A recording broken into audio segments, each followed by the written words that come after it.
Hello বন্ধুরা, আশা করি সবাই ভালোই আছেন। আজকে শুক্রবার, আমরা চলে এসেছি রান্নাঘরে। এটা হলো মুরগির রোস্ট করার জন্য আমরা মুরগির মাটন নিয়ে নিই। প্রথমে পেঁয়াজ কুচি তেলের উপরে দিয়ে ভালো করে নেড়ে চেড়ে বেরেস্তা করে পোলাওয়ের চাউলটা ভালো করে ধুয়ে নিতে হবে। এরপর দেখতে পাচ্ছেন মুরগির মাটন যেটা রোস্ট করা হবে, ঠিক তার পাশেই আছে গরুর মাটন যেটা কালা ভুনা করা হবে। পেঁয়াজ বেরেস্তা করা প্রায় শেষের দিকে।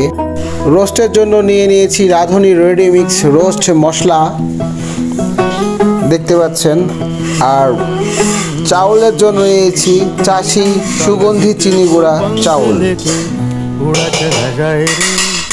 ডিমগুলোকে ভালো করে তেলে ভেজে নিচ্ছি। সবাই ভালো থাকবেন। আসসালামু আলাইকুম। আমার জন্য দোয়া করবেন।